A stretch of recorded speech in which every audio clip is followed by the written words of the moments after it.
on your instrument, you have to be able to play anything you want to in an inspired moment. Whether or not becoming free on your instrument means that you want to be able to play some outside notes over a blues, or if you hate that stuff, it sounds like atonal noise to you, and all that being free on the guitar means to you is that you just want to be able to express yourself better, the answer is the same in both cases. I'm going to use the example of a scale that scares everyone off, the altered scale, and may have a stigma, particularly if you hate jazz, as being something that you have no use for. All of improving at the guitar, all of becoming free on the guitar, ultimately can be reduced to two aspects. Number one, forming good listening habits, and secondly, at every step in the way, decluttering all the bad information and needlessly complex things along your path. To this day, I'm looking for the simplest way to do anything on the guitar. So going back to the very beginning, as if you'd only been playing guitar 3 weeks, you might have learned a very basic C major scale. You didn't know anything at all about scale degrees, triads, you probably didn't care, but if somebody had told you at that time, don't play the scale, play every other note of the scale,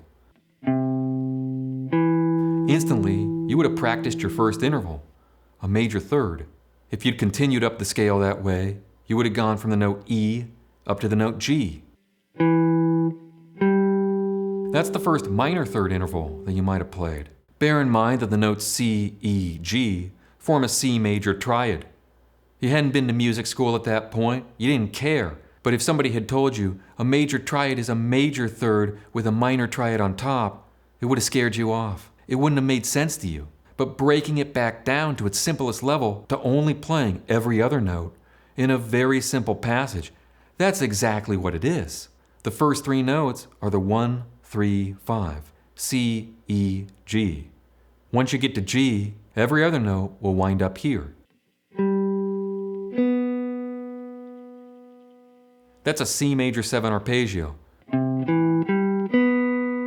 What would happen if somebody said, okay, play the entire thing, but identify the third note in that scale, and instead of playing that note, drop it down 1 fret only? If you were to proceed to play the rest of your familiar pattern, only making that single change, you would wind up with C melodic minor.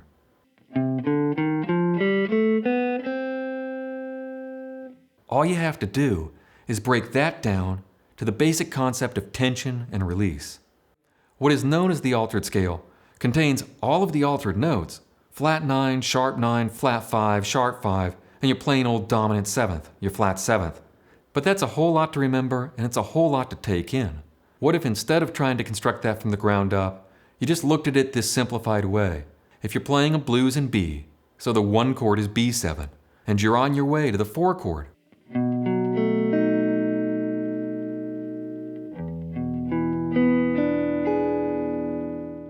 What if in the last bar of the B7 chord on your way to the E7, you played that mysterious altered scale?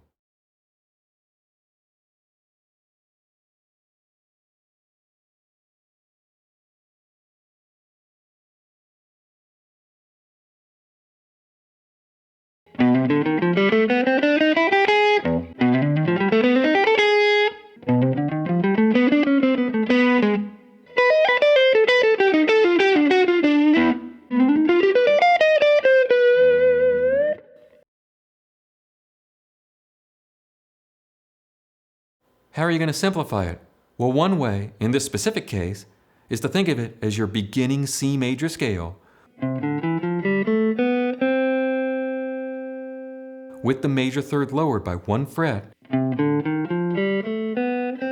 So now you have that completely almost too simple explanation of what the melodic minor scale is, and you trigger that over the B7 chord. What is the relationship and what does that mean? It just means you're playing your simplified melodic minor 1 fret up from the root of the chord that you want to inject the tension into.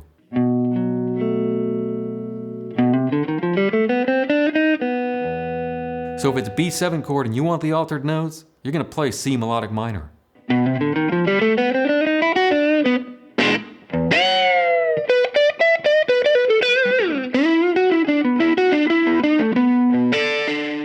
So that's the mindset of it. If you can dumb something down, don't let there be a stigma associated with that phrase. Definitely dumb it down. Dumb it down as much as you can, because in the act of dumbing it down, you're getting back to the simplest possible way to approach something. Your job then becomes to form a musical vocabulary so that you can put words and sentences and phrases together. If that seems too simple and yet too global at the same time, that's because it is. Joe DiOrio called it. It's all connected. So instead of trying to overthink it, and then you look for an explanation, and you go, well, B.B. King typically would ascend on a major pentatonic, but then a lot of times you'd hear him descend with a minor pentatonic. Why go through all that effort when you could just learn the B.B. King lick? With that lick under your fingers, you're going to see the major to minor transition a whole lot clearer than if you tried to learn the whole thing on paper and overthought it for way too long. So if you like something enough to learn it note for note, look for the music within it. Look for where the approach tones are. Look for where the tone tendencies are. One of my biggest goals my entire life with the guitar was to get to that point where there was no more hesitation with it. And it's the way that so much that inspired me could be simplified back into another very simple explanation. Genius is just the unstudied flow of the subconscious mind. The basic approach never really changes, only the vocabulary. So for instance, I'm a massive John Coltrane fan, but I don't play at all like that. The takeaway and the secret would have been the same if the only place I wanted to get to was John Mayer. You're still going to have to learn a language.